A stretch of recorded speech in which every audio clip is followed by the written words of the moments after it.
Hi guys, welcome to Jyothi Srinivas YouTube channel. ನನ್ನ sister ನನ್ನ ಜೊತೆ 1 ವೀಕ್ ಇರೋಣ ಅಂತ ಬೆಂಗಳೂರಿಗೆ ಬಂದಿದ್ದರು. ಅವ್ರನ್ನ ಕರ್ಕೊಂಡು ಎಲ್ಲಾದರೂ ಹೊರಗಡೆ ಹೋಗಿ ಬರೋಣ ಅಂತೇಳಿ ನಾವು ಇಸ್ಕಾನ್ ಟೆಂಪಲ್ಗೆ ಹೋದ್ವಿ. ನನ್ನ ತಂಗಿ ಜೊತೆ ಅವ್ರ ಹಸ್ಬೆಂಡು ಮತ್ತು ಅವ್ರ ಮಗಳು ಕೂಡ ಬಂದಿದ್ದರು. ಟೆಂಪಲ್ ಒಳಗಡೆ ಹೋಗಿ ರಾಧಾಕೃಷ್ಣನ ದರ್ಶನ ಮಾಡಿಕೊಂಡು ಹಾಗೆ ಇಸ್ಕಾನ್ ಟೆಂಪಲ್ನಲ್ಲಿ ಒಳಗಡೆ ಇರುವಂತಹ ಶಾಪಿಂಗ್ ಮಾಲ್ನಲ್ಲಿ ಕೆಲವೊಂದು ಐಟಮ್ನ ಶಾಪಿಂಗ್ ಮಾಡಿದ್ವಿ. ಹಾಗೆ ಟೆಂಪಲ್ ಹೊರಗಡೆ ಬಂದು ಆಪ್ತಿ ಜೊತೆ ಸ್ವಲ್ಪ ಆಟ ಆಡಿಕೊಂಡು ಟೈಮ್ ಸ್ಪೆಂಡ್ ಮಾಡಿದ್ವಿ. ಅವಳು ಖುಷಿಯಾಗಿ ಆಟ ಆಡಿಕೊಂಡು ನಮ್ಮ ಜೊತೆ ಟೈಮ್ ಸ್ಪೆಂಡ್ ಮಾಡಿದ್ಲು. ಅಲ್ಲಿಂದ ಆಪ್ತಿ ಬರ್ಡೇ ಅವತ್ತೇ ಇದ್ದಿದ್ದರಿಂದ ಆಪ್ತಿಗೆ ಏನಾದರೂ ಶಾಪಿಂಗ್ ಮಾಡೋಣ ಅಂತ ಪೋತೀಸ್ಗೆ ಹೋದ್ವಿ. ಸುವರ್ಣ ಮತ್ತು ಭಾವ ಸೇರಿಕೊಂಡು ಆಪ್ತಿಗೆ ಶಾಪಿಂಗ್ ಮಾಡ್ತಾಯಿದ್ರು. ಅದು ಚಿಲ್ಡ್ರನ್ಸ್ ಸೆಕ್ಷನ್ ಆಗಿದ್ದರಿಂದ ಕೂಡ ಅಲ್ಲೊಂದು ಚಿಲ್ಡ್ರನ್ಸ್ಗೆ ಪ್ಲೇ ಏರಿಯಾ ಮಾಡಿದರು. ನಾನು ಆಪ್ತಿನ ಕರ್ಕೊಂಡು ಚಿಲ್ಡ್ರನ್ಸ್ ಏರಿಯಾಕ್ಕೆ ಹೋಗಿ ಅವಳನ್ನ ಆಟ ಆಡಿಸ್ಕೊಂಡಿದ್ದೆ. ಹೋಗು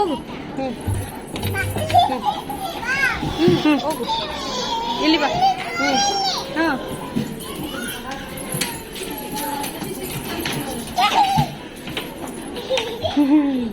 ಅಲ್ಲಿ ಬೇಡ.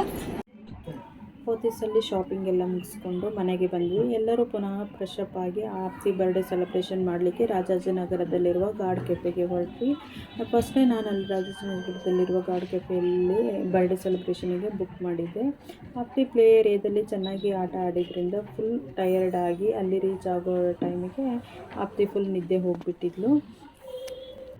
ಗಾರ್ಡ್ ಕೆಫೆಯವರು ಕೇಕ್ ಮತ್ತು ಡೆಕೋರೇಷನ್ ರೆಡಿಯಾಗಿತ್ತು. ತುಂಬ ಚೆನ್ನಾಗಿತ್ತು. ಆಪ್ತಿ 7:30 ಸುವರ್ಣನಿಗೂ ಮತ್ತು ಭಾವನಿಗೂ ಫೋಟೋ ಶೂಟ್ ಮಾಡಿದೆ. ಅಷ್ಟೊತ್ತಿಗೆ ಕೇಕ್ ಕಟ್ ಮಾಡಲಿಕ್ಕೆ ಎಲ್ಲರೂ ಬಂದರು. ಆಪ್ತಿ ನಿದ್ದೆಯಿಂದ ಎಬ್ಬಿಸಿರೋದ್ರಿಂದ ಸ್ವಲ್ಪ ಹಠ ಮಾಡಿದ್ಲು. ಎಲ್ಲರೂ ಸೇರಿಕೊಂಡು ಆಪ್ತಿಗೆ ಕೇಕ್ ಕಟ್ ಮಾಡಿ ಬರ್ಡೇ ಸೆಲೆಬ್ರೇಷನ್ ಮಾಡಿದ್ವಿ. ಎಲ್ಲರೂ ಬಂದಿರೋದು ನನಗೂ ಕೂಡ ತುಂಬ ಖುಷಿ ಆಯಿತು. ಬರ್ಡೇ ಕೂಡ ತುಂಬ ಚೆನ್ನಾಗಾಯಿತು. ಸೆಕೆಂಡ್ ಡೇ ನಾನು ಸುವರ್ಣನ ಮತ್ತು ಭಾವನ ಬ್ಯಾಂಗ್ಳೂರ್ ಪ್ಯಾಲೇಸ್ಗೆ ಕರ್ಕೊಂಡು ಹೋದೆ. ಬ್ಯಾಂಗ್ಳೂರ್ ಪ್ಯಾಲೇಸ್ ಇಂದಿನ ರಾಜರ ನಿವಾಸವಾಗಿದ್ದು ಈಗ ಟೂರಿಸ್ಟ್ ಪ್ಲೇಸ್ ಕೂಡ ಆಗಿದೆ. ಇದು ಸದಾಶಿವನಗರ ಮತ್ತು ಜಯಮಹಲ್ ನಗರದ ಮಧ್ಯದಲ್ಲಿ ಈ ಪ್ಲೇಸ್ ಬರುತ್ತೆ. ಈ ಪ್ಯಾಲೇಸಿನ ಸುತ್ತಮುತ್ತ ಫುಲ್ ಗಾರ್ಡನ್ನಿಂದ ಆವೃತವಾಗಿದೆ. ಇದಕ್ಕೆ ಟೂರಿಸ್ಟ್ ಕೂಡ ಹೆಚ್ಚಿನ ಸಂಖ್ಯೆಯಲ್ಲಿ ಬರ್ತಾರೆ ಅಂತಲೇ ಹೇಳ್ಬೋದು. ಇಲ್ಲಿ ಎಂಟ್ರೆನ್ಸ್ ಫೀಸ್ ಕೂಡ ಇರುತ್ತೆ. ಬ್ಯಾಂಗ್ಳೂರ್ ಪ್ಯಾಲೇಸ್ ಓಪನಿಂಗ್ ಟೈಮಿಂಗ್ಸ್ ಬಂದು ಮಾರ್ನಿಂಗ್ 10 o'clock ಆಗಿರುತ್ತೆ. ಅದೇ ರೀತಿ ಈವ್ನಿಂಗ್ ಕ್ಲೋಸಿಂಗ್ ಟೈಮ್ಸ್ ಕೂಡ 5 o'clock ಆಗಿರುತ್ತೆ. ನಾನು ತುಂಬ ಸಾರಿ ವಿಸಿಟ್ ಮಾಡಿದ್ರಿಂದ ನಾನು ಒಳಗಡೆ ಹೋಗಲಿಲ್ಲ. ಸುವರ್ಣ ಮತ್ತು ಭಾವ ಇಬ್ಬರು ಹೋಗಿ ಪ್ಯಾಲೇಸ್ ನೋಡಿಕೊಂಡು ಹೊರಗಡೆ ಬಂದರು. ಆಪ್ತಿ ಕೂಡ ಅವ್ರ ಜೊತೆ ತುಂಬ ಎಂಜಾಯ್ ಮಾಡ್ತಾಯಿತ್ತು. ಅದನ್ನು ನೋಡಿ ನನಗೆ ತುಂಬ ಖುಷಿ ಆಯಿತು. ಅಲ್ಲಿಂದ ನಾವು ವಿಧಾನಸೌಧ ಮೆಟ್ರೋ ಸ್ಟೇಷನಿಗೆ ಬಂದ್ವಿ. ಅಲ್ಲಿ ವಿಧಾನಸೌಧದ ಮುಂದೆ ಹೋಗಬೇಕಾದ್ರೆ ಆಪ್ತಿ ನಾನು ನಡಿಬೇಕು ಅಂತ ಹಠ ಮಾಡ್ತಾಯಿದ್ಲು.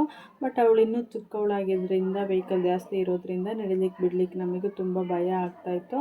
ಆದರೂ ಅವ್ರ ಅಪ್ಪ ಅಮ್ಮ ಇಬ್ಬರು ಸೇರಿ ಕೈ ಹಿಡ್ಕೊಂಡು ನಡೆಸಿದ್ರು. ಅದು ಕೂಡ ಅವಳಿಗೆ ತುಂಬ ಖುಷಿ ಆಯಿತು.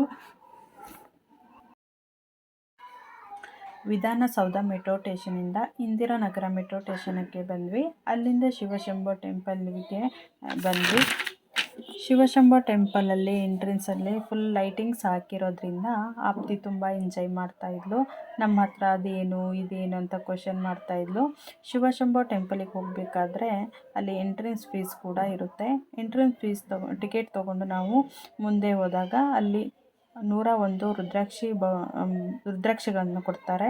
ಅದನ್ನು ಬೌಲಲ್ಲಿ ಹಾಕೋಕೆ ಹೇಳ್ತಾರೆ. ನಾವು ಅದನ್ನು ಬೌಲಲ್ಲಿ ಹಾಕಿ ಮುಂದೆ ಹೋದಾಗ ಎತ್ತರದಲ್ಲಿ ಗಣೇಶನ ವಿಗ್ರಹ ಕೂಡ ಇದೆ.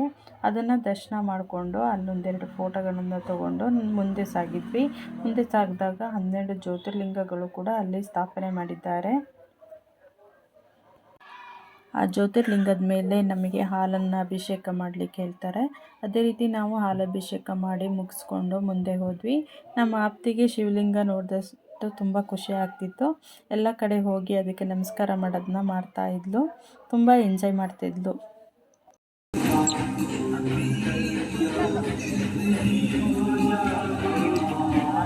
ಇಲ್ಲಿ ನೋಡು ಬಂಗಾರಿ, ಬಾವ ಎತ್ತಾಕಿ ಅವನ.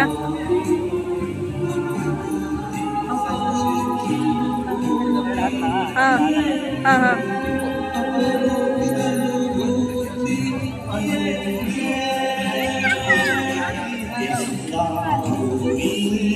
ಈಚೆ ಬಾ, ಈಚೆ ಕೂಕ.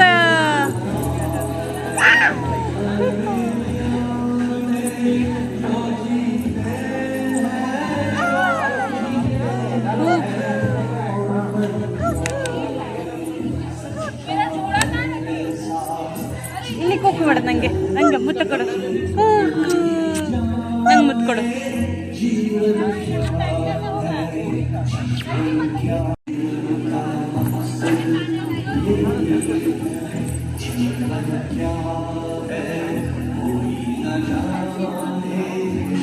ಕುಕ್.